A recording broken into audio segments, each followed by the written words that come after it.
Welcome everyone. I'm going to give it just a few seconds for everyone to join today's session, and then we'll start.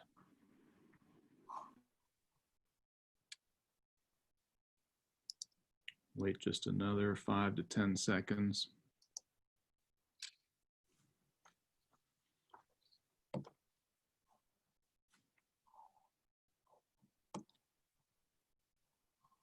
Okay. Good afternoon, everyone. My name is Raymond Hain. I'm a member of the philosophy department here at Providence College and the director of the Humanities Forum. Welcome this week to this special 2-week series devoted to the late Representative John Lewis. This week, we have the privilege of hosting one of our own here at PC. And next week, I hope you'll be here to join us as we host Andrew Aden and Nate Powell, who worked with John Lewis on their Pulitzer Prize winning graphic novel, March. A couple things about the format today. This is a Zoom webinar, which is a little different from a normal Zoom session that you all might be used to.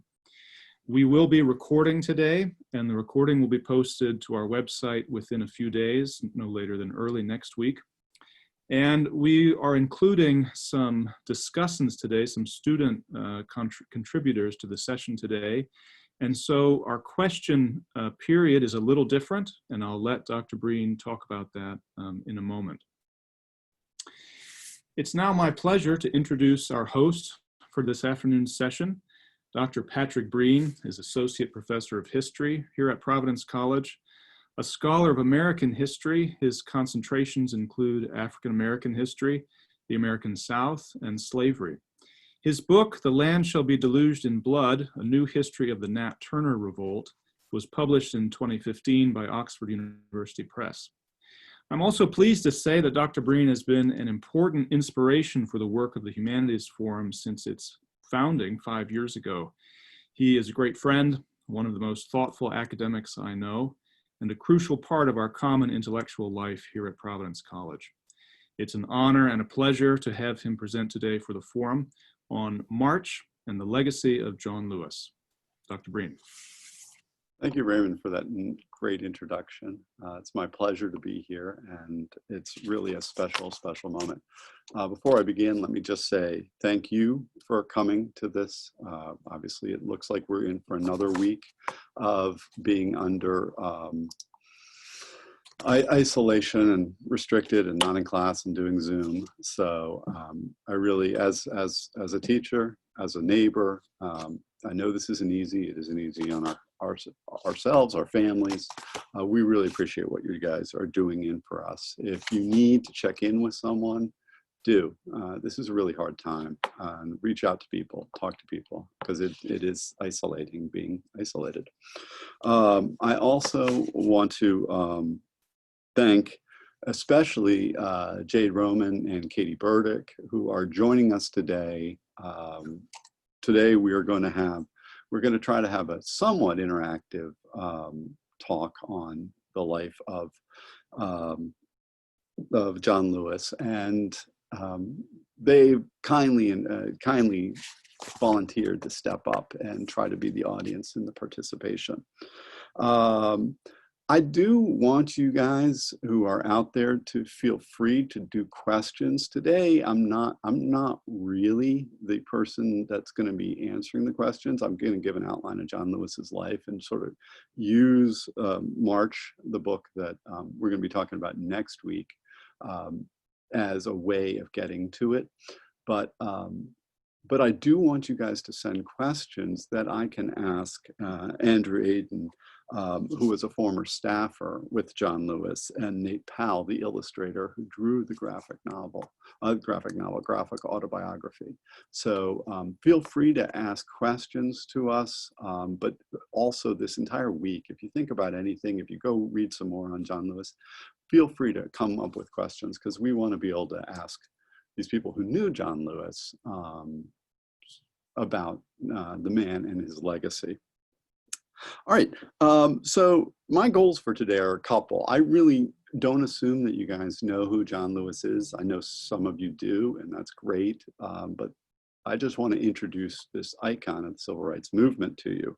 I also want to introduce you to the book that we're going to be discussing next week. And I'll be presenting a PowerPoint, hopefully, that is going to have their, is going to have panels from the graphic autobiography that you can look at. And one of the things I want you to pay attention, sort of see how do they situate John Lewis? How do they portray his life in a graphic autobiography? It's a genre that most of us don't teach very often.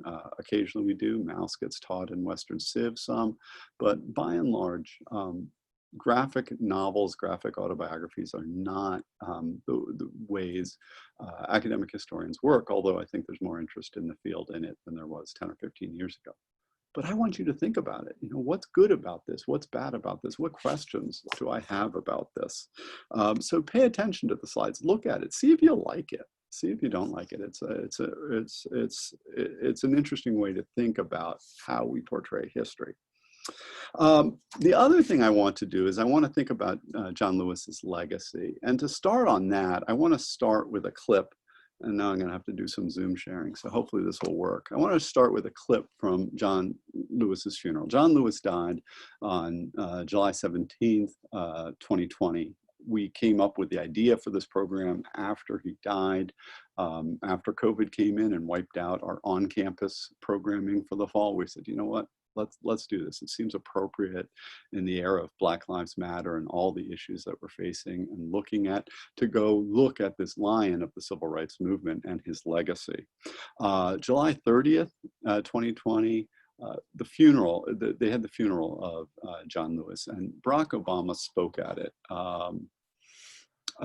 So let me see if I can share screen. And I'm looking for Safari. That's probably it. No, that's it. I don't want to share desktop. I want to.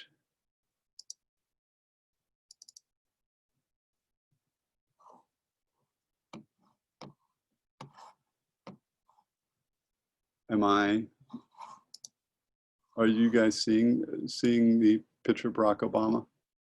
Okay, I'm going to hit play and let me know if the volume's okay. Jade and Katie, I can see you. We see the Zoom screen, however, we do not see a picture of Barack Obama. The life of John Lewis was in so many ways exceptional. It vindicated the faith in our founding, redeemed that faith. That most American of ideas, the idea that any of us, ordinary people without rank or wealth or title or fame, can somehow point out the imperfections of this nation and come together and challenge the status quo and decide that it is in our power to remake this country that we love until it more closely aligns with our highest ideals. What a radical idea. What a revolutionary notion. This idea that any of us, ordinary people, a young kid from Troy, can stand up to the powers and principalities and say, no, this isn't right, this isn't true, this isn't just. We can do better. On the battlefield of justice, Americans like John, Americans like Reverends Lowry and C.T. Vivian, two other patriots that we lost this year,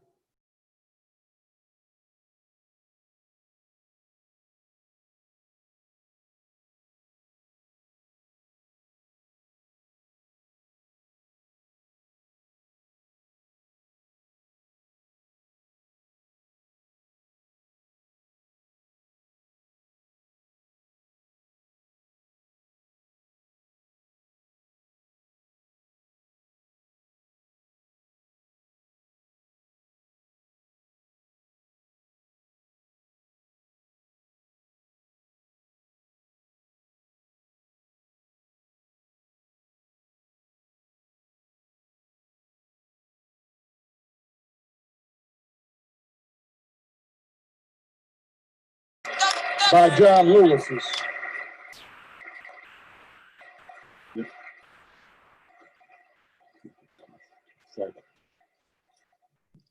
He, as much as anyone in our history, brought this country a little bit closer to our highest ideals. And someday when we do finish that long journey towards freedom, when we do form a more perfect union, whether it's years from now or decades, or even if it takes another 2 centuries, John Lewis will be a founding father of that fuller, fairer, better America.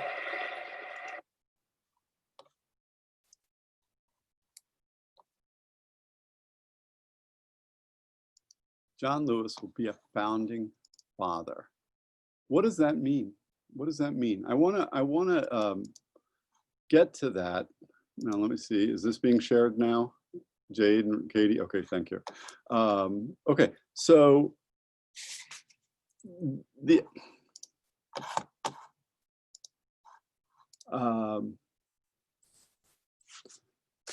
is something that we've discussed here at Providence College, most notably in January 25th, 2019, when Nicole Hannah-Jones came to give a talk on a project she was working on, which she would eventually publish in August of 2019 as the 1619 Project in the New York Times. She ended up winning a Pulitzer Prize for commentary for this project.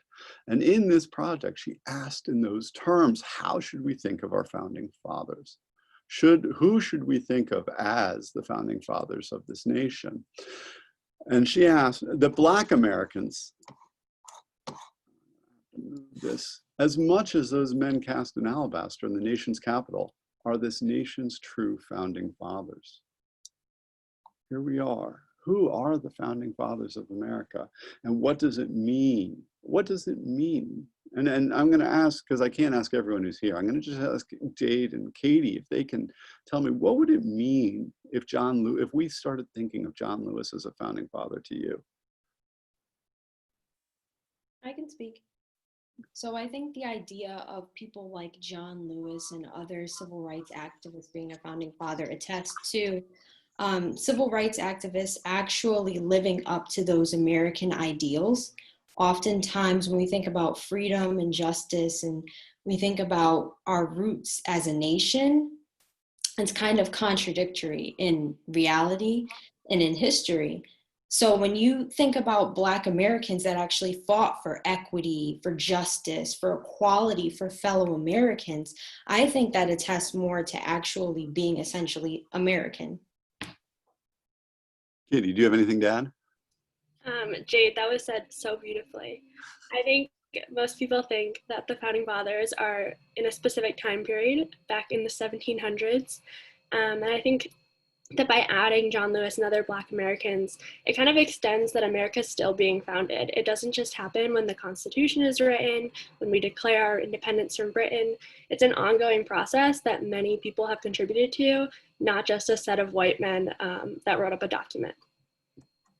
All right, well, so this is one thing I want you, and those are great. I mean, thank you so much. This is why I asked Katie and Jade to join us, because they're so awesome.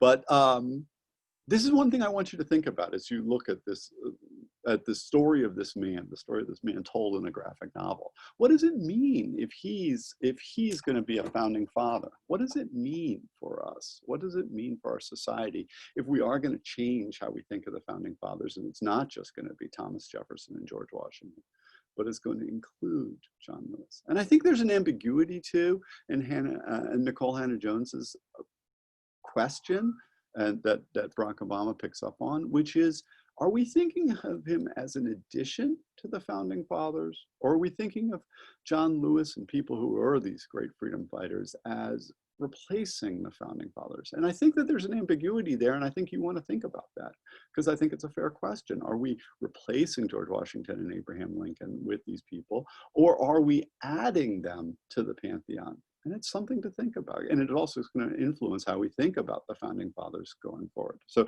thank you both for those insights. All right. So there's Nicole Hannah-Jones at PC just over a year ago talking about her great thing. Okay, I am technologically savvy. I'm not going to talk about two things today. I'm not going to talk about John Lewis. I mean, I'm not going to talk about a lot, but I'm not going to talk about John Lewis's legacy as a congressman. And he served as a congressman for decades from Georgia. And we're not going to do that. We're just going to talk about his legacy as a civil rights icon. And we're not going to talk about him as an icon. Here he is. This is John Lewis walking on your right with Bill Clinton in a Selma march. Here he is hand in hand with Barack Obama on the left.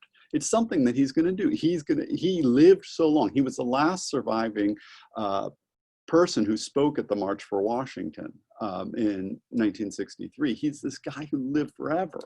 Well, he didn't. He only lived 80 years. But so many of these great leaders, including Martin Luther King, died young. Malcolm X died young. And so we don't have them with us. But John Lewis stayed with us. And he was someone who was part of our lives for so long. And so then he became a person who was sort of the conscience of the Congress, they called him. And, you know, someone who was, everyone understood, you know, when Bill Clinton and Barack Obama are holding his hands, it's probably Bill Clinton and Barack Obama who are really sort of flattered by this. It's sort of, you know, he really is a living icon. And I'm not going to talk about that part of his career either. I'm just going to talk about his youth, thinking about him as the founding father. Okay, what's his origins? He's born in Alabama. His father is a farmer in Pike County, Alabama, which is about 50 miles outside of Montgomery, Alabama, south. On the farm they were at, they grew 110 acres of cotton, corn, peanuts. And this is how Lewis, Aden, and Powell portray that farm he grew up on.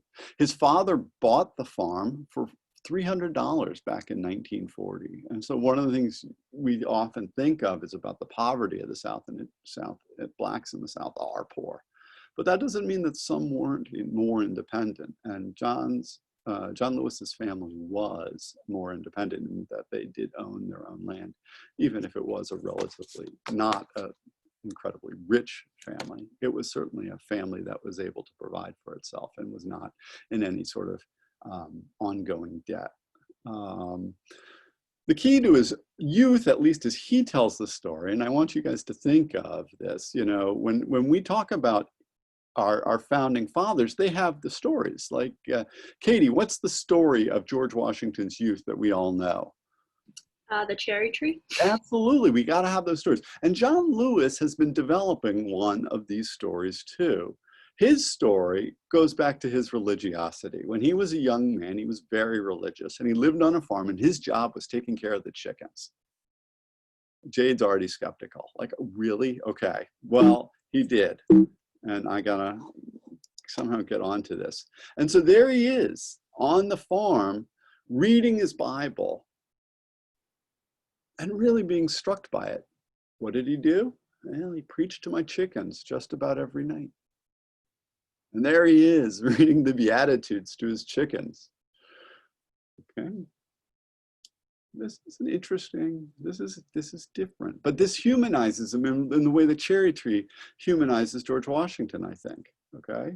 And so here he is. He's looking for the chickens to say amen. They never say amen. He thinks that they're getting it, but they're not there yet. Okay. And so then he's preaching, and it gets to the righteousness. And I was the preacher, and theirs is the kingdom of heaven. Now, of course, I think you can see what's coming, can't you? Can't you? The problem of preaching to farm animals is Sunday dinner. There he is. So this is the story. He's so how do they get to his religiosity, which is really central to understanding his youth and his involvement in the civil rights movement? They have this story about how serious he was, how he, you know, and here it is. He sat there and his congregation is served to him on Sunday night. Yeekers. But there you go. Okay, so he's religious. Of course, he's not just religious, he's religious growing up in the South in the segregated era. And though he was surrounded by loving parents and a great family, their love could not protect me from the unholy oppression waiting just outside his family circle. Unchecked, unrestrained violence and government-sanctioned terror had the power to turn a simple stroll to the store for some Skittles. There aren't Skittles, are there? That can't be right. But anyway, going to get some candy or an innocent morning jog down a lonesome country road into a nightmare. He's growing up in a segregated world. He might be in a better situation than many because his family owns their own land and he's got the security of religion, but that's not a lot of security in a world of Jim Crow racism. Now, of course, there's going to be the moment where we're going to see a growing activism. And what is that moment? The moment is the one that no one can ignore. It's the moment in American history that really galvanized the African American community. And, you know, if we're going to say the civil rights movements in some way, the heroic age of it starts with Rosa Parks. We have to remember Rosa Parks didn't give up her seat just months after Emmett Till's death. He was in Alabama. Emmett Till was from Chicago, came down to visit his family in Mississippi.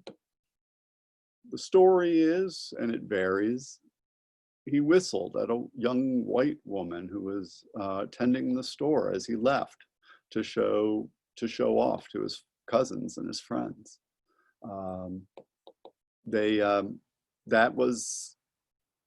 He went home, didn't think anything of it. Actually, it happened on a Wednesday. On Saturday, the woman's husband and another man came and grabbed Emmett Till from his bed and beat him up, whipped him, tried to make him apologize for what he did, said that he never apologized. He got so frustrated they decided to kill him. They wrapped his body around its tire there. I think it's actually a ginning fan.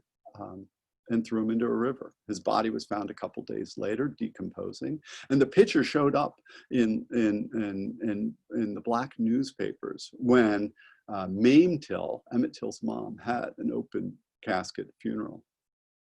Well, this galvanized the black community really across the United States. But imagine being John Lewis. Emmett Till was 14. John Lewis was 15. Now, what happened? Well, the men who did it were tried. Mose Wright, his grandfather, came up and said, "These are the guys who grabbed him out of their bed," and they were tried, which was actually, you know, a level of justice, sort of more than many people expected. But they were tried before a jury of 12 whites who were not going to convict two white men who said that they were putting an African American in his place. And after a very short time, they came back and were found not guilty. The two men then sold their story to Look magazine, in which, of course, they admitted that they did, in fact, kill Emmett Till, but there was nothing that could be done at that point. The case had already been tried. And here are African Americans looking and saying, 14-year-old boys are killed for no reason, and there's nothing we can do. And the killers admit it, and there's nothing we can do. John Lewis writes later, Emmett Till was my George Floyd. He was my Rayshard Brooks, Sandra Bland, and Breonna Taylor. He was 14 when he was killed, and I was only 15 years old at the time. I will never, ever forget the moment when it became so clear that he could easily have been me. And I think that this is something that John Lewis, certainly in the last year of his life, was thinking seriously about, thinking about the way the civil rights movement was spurred by some really horrific killings, and seeing strong parallels to the world we live in today, where Black Lives Matter is energized and re-energized every time that there's a new killing of a Black person for no reason, or, you know, He sees strong parallels, and something I want you to think about. All right, so he's become galvanized and become activist, and so he goes up. Now he goes to American Baptist Theological Seminary in Nashville. His mom had been working in a Baptist house and found out that you could go to college and pay for it on a work-study program. So he's like, that's the college for me. And he goes up, and he goes up and he's taking classes that are probably not that dissimilar from what you guys take when you take your Western Civ classes. And he's interested in it. But, you know, when he thinks about religion and philosophy, the parts of religion and philosophy that were most interesting was the social gospel. Thinking about how we have to make our world better. Here I was reading about justice when there are brave people out in the world trying to make it happen. And so he wanted to do that. Now, the way he decided to do it originally is to go to, is to apply to Troy University in Alabama. Troy University was an all-white university, and he's going to be the man who desegregates it. He's going to be the front edge of the desegregation movement in America. He actually gets to meet Martin Luther King at this point, because Martin Luther King wants to meet the kid who wants to desegregate an Alabama state school. They meet. This is going to become a long life connection. John Lewis is a disciple of Martin Luther King. Martin Luther King and James Lawson are the two most important influences in his life. And when other people are going to move away from Martin Luther King's vision, especially its nonviolence and its Christian idea of the beloved community, John Lewis is not. John Lewis is going to remain wed to these ideas through the civil rights movement and beyond. Anyway, he applies to, Martin Luther King and the leadership of the Alabama civil rights movement say, we will help you sue Alabama, but the one condition to sue Alabama we need is your parents have to agree. John Lewis went home to his parents the next day, told them what it said, and the parents said, we are not agreeing to sue the state of Alabama. So John Lewis went back to Nashville, which turns out to be one of the most important things that happened in John Lewis's life. I mean, he would have clearly been an important figure in the civil rights movement if he had integrated Troy State and been part of an important lawsuit. But the most important thing that he did was going to Nashville, where he got involved in what became the most active and vibrant part of the student movement in the 60s in Nashville, Tennessee. Nashville, Tennessee was a growing group of activists were meeting around a guy named Jim Lawson, who was a divinity student at Vanderbilt, at least until Vanderbilt kicked him out, much to Vanderbilt's embarrassment today. And Jim Lawson was preaching, we need to have nonviolence. We need to be civilly disobedient. We need to be in a pacifistic way. We've got to stand up for our rights.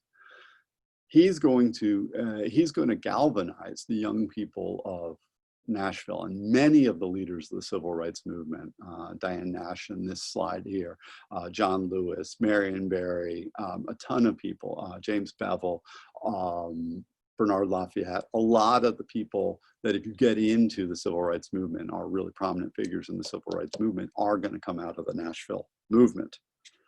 All right, so in Nashville, they're meeting every day, trying to figure out what we're going to do next. This is 1959. What are we going to do? We got to do nonviolence. And they're meeting in January, trying to figure out what they're going to do. And they're thinking, we're going to host a sit-in, which is interesting because at the same time, completely independent in Greensboro, North Carolina, 4 students at North Carolina A&T decided that they too were going to host they were going to have a sit-in. And so February 1st, 1960 in Greensboro, North Carolina, the 4 students sit in and decide they're not going to get served because it's a segregated counter, but they don't leave. They just sit there and no one knows what to do. Actually, the early sit-ins aren't met by violence. It's only later when the segregationists find out what's going on, that they do attack the people who are sitting in. Interesting thing, and I want to point this out to you just for the people who are going to be here next week. What we see here, both on the left and on the right, is the importance of a comic book. There's a comic book that is produced called Martin Luther King and Montgomery, the Montgomery story. And it's made by the Fellowship of Reconciliation, also known as FOR. And it's basically trying to celebrate Martin Luther King as like a Gandhi figure. Now, this is 1956, 1957. This is really early. But the idea is they're trying to get to young people. Okay. And so here they are. And one of the freshmen who sit in at the North Carolina in the Greensboro counter had been reading a comic book. I think that's important to the people who made March. They're thinking, hey, you remember the analogy, you, just like Floyd is, Till and Floyd are alike. That comic book that inspired them was the Montgomery story. The comic book that might inspire you is March.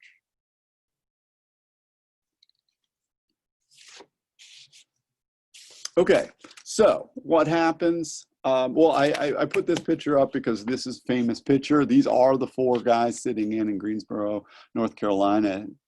Classic picture. You might see it in a Civ class. You might see it in a history class, an African-American studies class. Iconographic portrait. And again, here's one of those moments where we can sort of compare how the artist sort of decides to draw it and sort of what's different and what's the same. Okay.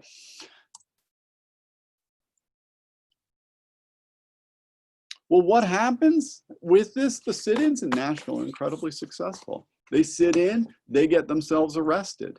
And the idea is they're just going to keep getting arrested. They're okay with getting arrested, which is weird.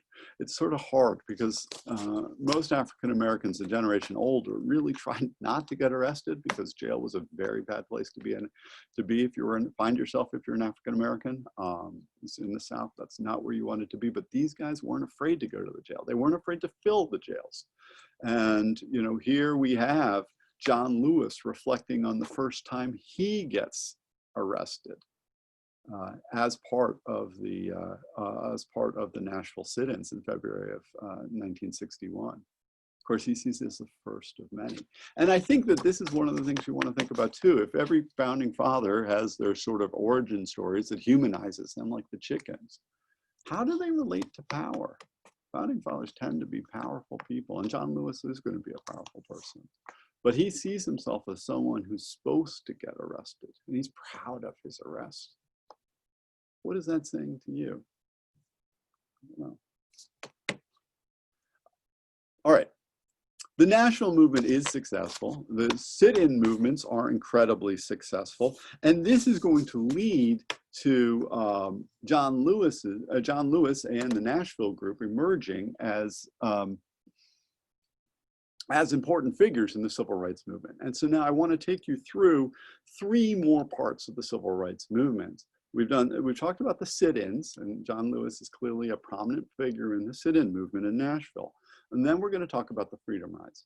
Okay, John Lewis is going to be he's going to be the person who's both prominent in the sit-ins and in the freedom rides.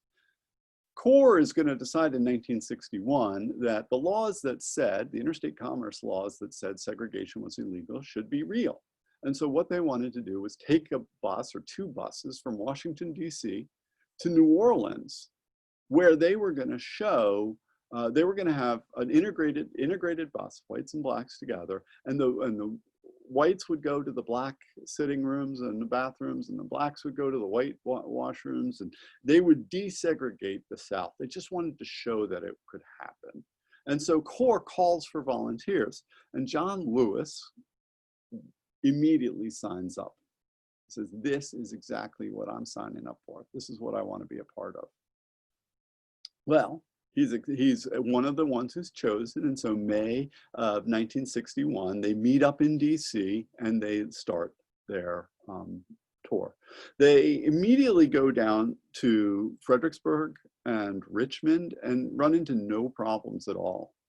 In fact, sort of weird that whites go to the black bathrooms and blacks go to the white bathrooms, and nothing happens. When they get to South Carolina, however, the story changes. And in Rock Hill, South Carolina, they're going to get attacked, and they're beaten up by ruffians who know they're coming.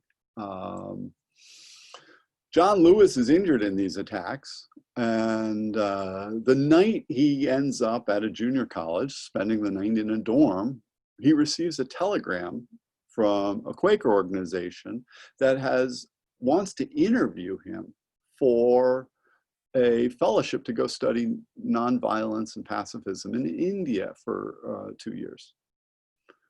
John Lewis is your age, right? I mean, he's 21 at this point. He's like, wow, that's so cool. Would you sign up for that, Jade? Katie, yeah, Jade's, yeah, Katie.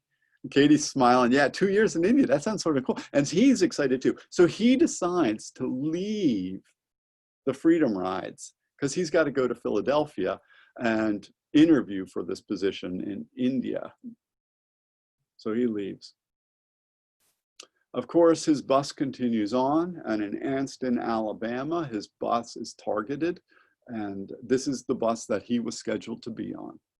It is attacked, shot at, has its tires shot out, and then it's firebombed. The Freedom Riders on the bus take off and head out. It's completely dramatic. And here, this is the image that's put on the cover of the second volume of March. You know. Although it's sort of interesting to see it compared to the real thing. What do you see as the difference? Do you guys see a difference here? Jade, Kate?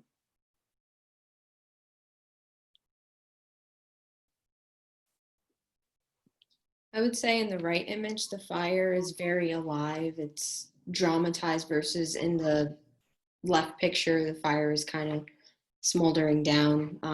There's smoke left, which makes me think of, if there are people inside, they're going to die from smoke inhalation versus burning to death. Sorry. Yeah, no. I mean, it's really a dramatic moment. I mean, it is. I mean, getting the color is astonishing. Although, yeah, it's, and the black billowing clouds. It's interesting you get the blue sort of interspersed in where you don't get it there. The other thing, of course, you get is the people, right? Both the good people who are running for their lives, as the Freedom Riders do, and the people who are doing this to them, right? This picture here has no people in it. The graphic novel and the graphic autobiography, you can put those in. All right. This is a complete fiasco. The next bus, the other bus, goes to Montgomery, Alabama, and the Bull Connor, it's in Birmingham.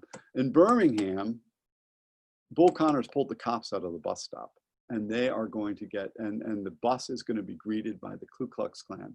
Bull Connor gives the Klan 15 minutes of uninterrupted time to beat the crap out of the Freedom Riders. And that's exactly what the Klan does. So you get both buses. One's destroyed, the other one is just a melee, and they're defeated.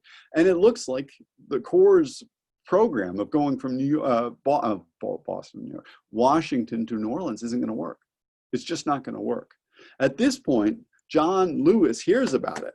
He's in Nashville, right, getting ready to go to Philadelphia. And he's like, holy smokes, that's my bus that's exploded. That's my bus, and those are my friends on the news. And so they immediately go to try to see if they can help out. What's the story with the people who are missing? And then there's going to be a great meeting in Montgomery, Alabama, trying to figure out what to do next. At the Montgomery meeting, the SNCC leaders are going to decide that when this nonviolent protest, which is what the Freedom Rides are met with violence, you can't give in to violence. And so the SNCC program, the SNCC leaders are going to say, we need to continue the Freedom Rides. So they arrange for the Freedom Rides to go on. And so John Lewis, who was going to Philadelphia, does not go to Philadelphia. In fact, he's going to end up getting on one of the first buses for the Freedom Rides when they continue. and they're going to go to Jackson, Mississippi. Now, the president's negotiated a deal with Jackson, with Mississippi Governor Ross Barnett, where the Freedom Riders aren't going to get killed. Okay, we're not going to let the Klan kill them. But as part of the deal, Kennedy is going to allow Ross Barnett to arrest the Freedom Riders for disturbing the peace. And so the Freedom Riders are all going to go to jail. Initially, they go to the local jail. This is of course the actual mugshots of John Lewis from when he's arrested. But then after a month, they're going to end up going to the most infamous jail in the South, Parchman Farm, which was an old slave plantation and became a giant penitentiary workhouse where primarily African-American inmates were forced to work as part of their, and where they were also, they were serving out their sentences and they were forced to work on this in this farm. John Lewis is sent there. This becomes a moment of great conflict. The civil rights activists, though, don't give in, they don't give up, they keep their spirits up, and lo and behold, they win. They win. Eventually, they're going to be released, and the federal government in September of 1961 is going to start enforcing the Supreme Court's decision, which had been that interstate commerce needed to be desegregated. So another big win. So we got the sit-ins work, they desegregated the lunch counters in Nashville and elsewhere in the South, and the freedom rides work. John Lewis is becoming quite a figure, of course, finding himself in the middle of both the freedom rides and the sit-in movements. And he's going to become very active in the new student movement that's created at this time. And it's going to be the Student Nonviolent Coordinating Committee. Now, the basic ideas and the leaders of the Student Nonviolent Coordinating Committee are originally very heavily Nashville-based. But by 1861 and 1862, the Nashville group is getting sort of edged out. There's people who are more activist and aren't in favor of the nonviolence as much as the Nashville group, which is really committed to it ideologically. In fact, and you see this in this one, Jim Lawson, who wrote the statement of purpose for SNCC, and SNCC is how you say it, the Student Nonviolent Coordinating Committee.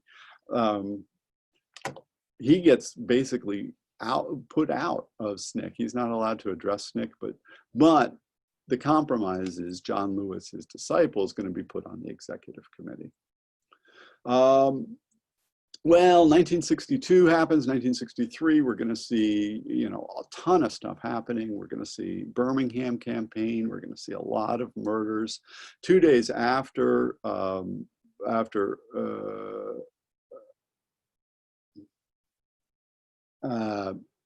totally blanking on the name. 2 days after an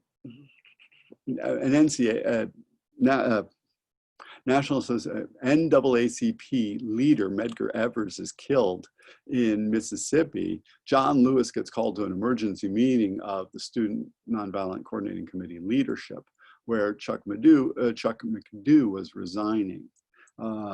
Interestingly, he gets in a car wreck, something that may not make most stories, but he ends up making it there, and he's going to become elected as the chairman of the Student Nonviolent Coordinating Committee.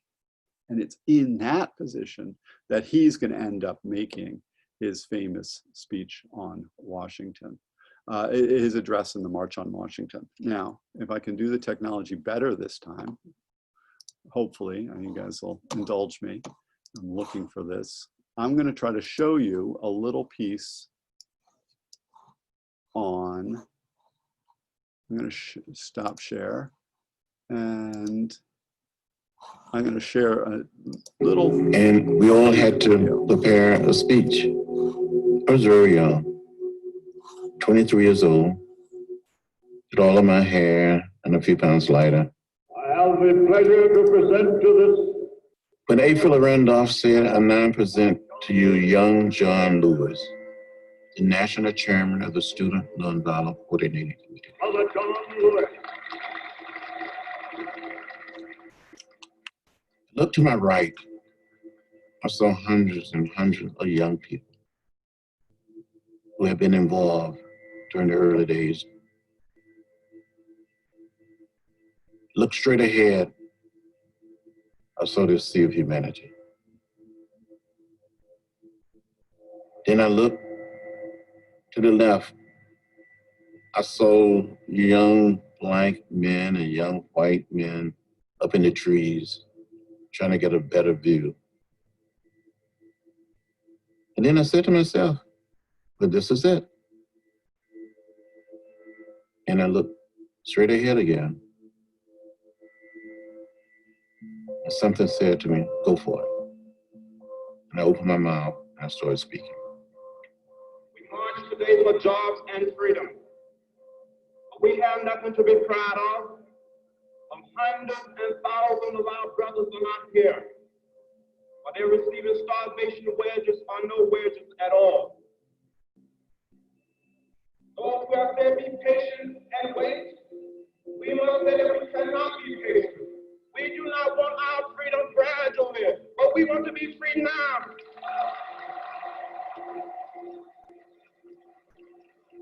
The time will come when we will not confine our marching to Washington. We will march through the South, through the streets of Jackson, through the streets of Danville, through the streets of Cambridge, through the streets of Birmingham. We must say, wake up, America, wake up, but we cannot stop, and we will not and cannot be patient.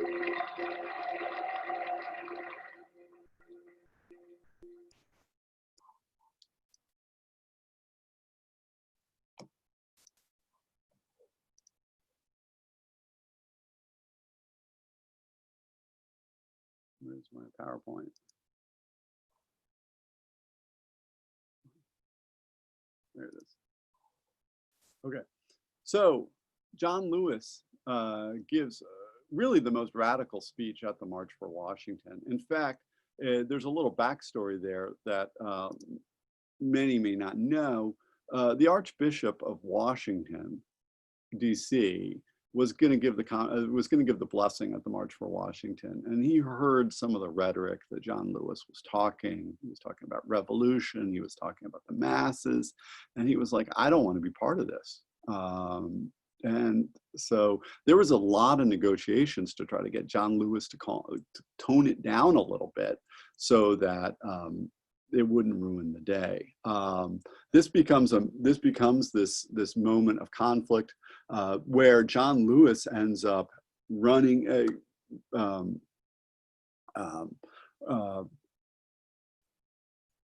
John Lewis ends up meeting with the A. Philip Randolph, the man who's organizing the March on Washington, the man who tried to organize the March on Washington in 1941 to end segregation on the eve of America's entry into World War II.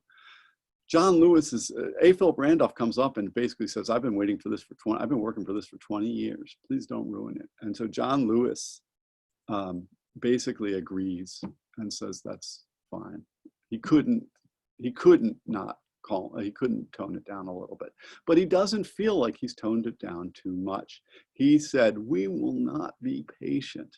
We are not going to wait. Maybe I'm not going to use the word revolution, but the time is now. And so John Lewis becomes the person. Now, of course, he's not the most famous speech at the March for Washington, even if he is the most radical. The most famous, of course, is Martin Luther King's I Have a Dream speech. But John Lewis was there really trying to represent the students and push the agenda forward. It's 1963. Now, 1963 is going to end up seeing the death of Kennedy. Lyndon Johnson is going to use the death of Kennedy to push for a Civil Rights Act, which, following on the heels of Birmingham and the March on Washington and other things, is going to ultimately pass. So we are going to see desegregation in the public square with the Civil Rights Act of 1964. What the Civil Rights Act of 1964 does not do is take care of voting. And that's going to be the next issue the civil rights activists work on. And John Lewis is going to take a lead there too. In Selma, Alabama, there had been activists trying to get African Americans registered to vote, and it just didn't work. It just didn't work. And so they were going to try to figure out a way to make a movement to help the people of Selma, Alabama. Now, the people of Selma, Alabama needed help. There were people who were dying. The civil rights movement, we are going to see people who are going to get killed fairly regularly as they're trying to fight segregation. At one of these funerals, James Bevel, one of the Nashville guys, says, we shouldn't just carry Jackson, the guy who died, to his grave. We should carry his coffin to Montgomery, Alabama, because the reason he died is because the governors of the state. And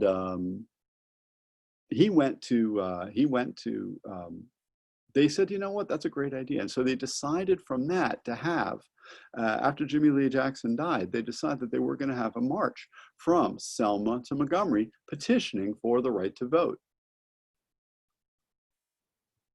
A lot of SNCC people, including people in core, Jim Foreman, people that John Lewis is fairly close to, think that this is not going to work. It's a mistake. But John Lewis, even though he's the executive director of the Student Nonviolent Coordinating Committee, is also an Alabaman, and he is deeply committed to making it work and participating in Selma. So the organization he's a part of is eventually going to back out of it, but he's going to become part of it. He's going to march not as the lead of SNCC, but as John Lewis. He's going to march as an individual. So on March 7th, 1965, he goes to Selma, Alabama to lead a march from Brown Street Chapel, and they're going to set out across the Edmund Pettus Bridge. And on the left, you see the photograph, and on the right, you see, from the vantage point of the civil rights movement, the civil rights activists headed towards the law enforcement officers on the other end of the bridge. Now, this is the most famous moment of John Lewis's career. And here is the way that the graphic novel decided to describe the violence. I'll just give you a second to look at that. Dr. Breen, can you start the PowerPoint so it's a little larger? Let me. You have to put play from current slide. Okay, let me see if I can do that. Thank you. So I'm going to stop share, and I'm going to try to start share again. Is that better? Sorry about that, guys. Start the slideshow, Patrick. What? Start the slideshow. Play from, well. Play from current slide. Yep. Is that better? Beautiful.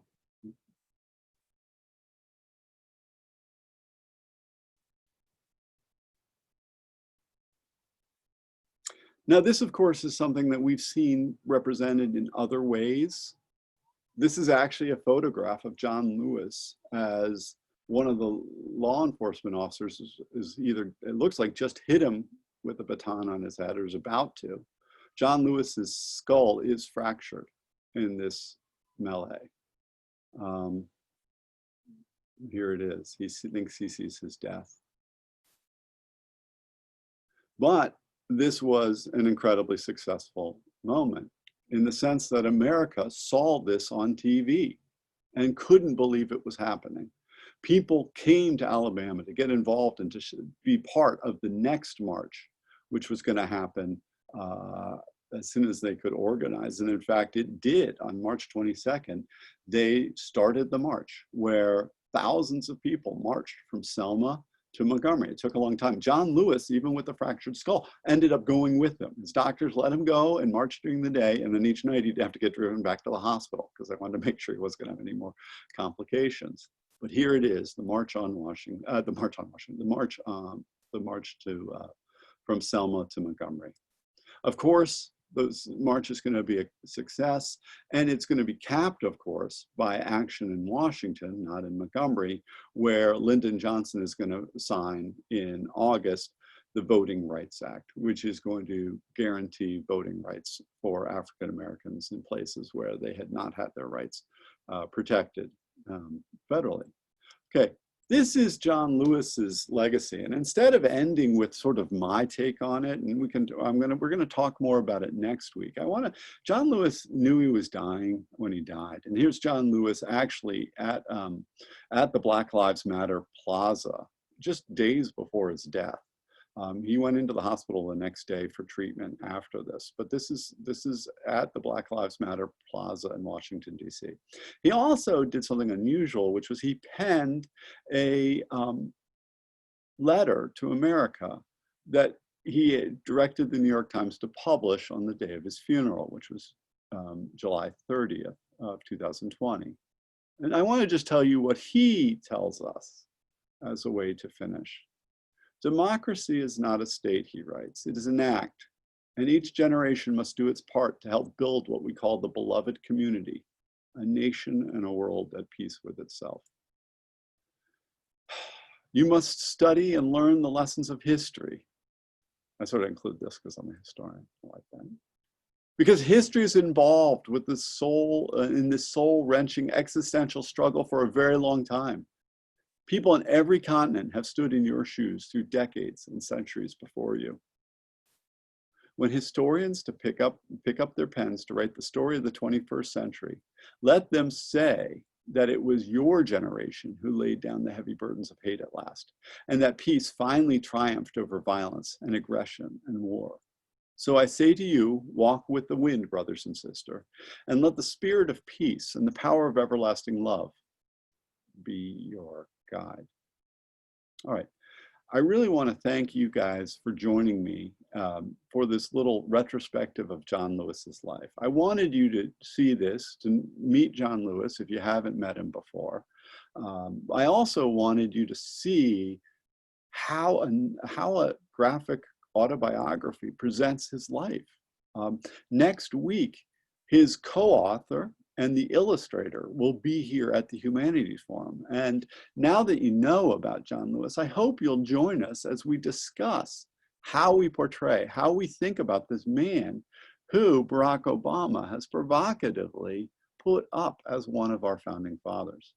Thank you all for taking time out of your Fridays. Thank you especially to Katie and Jade for joining on the as our stand-in audience. Do not be afraid to email me if you're thinking about this or viewing this and you have questions, especially if you have questions we want to talk about next week. Next week's discussion is going to be a discussion. So I do want to hear your input. So please feel free to email me, pbreen@providence.edu, with anything you might want me to ask them. I also encourage you to read more about John Lewis. You got John Lewis's own autobiography, Walking with the Wind. You got March. You also have a new movie put out, which has got very good ratings on Rotten Tomatoes, called Good Trouble. So read a little bit about John Lewis. Find out about a little bit about more. Read the letter in the New York Times that he published. And then come back next Friday and we can talk a little bit more about John Lewis. Thank you all for joining us this Friday afternoon. I hope you all have a fabulous, fabulous day. Thank you.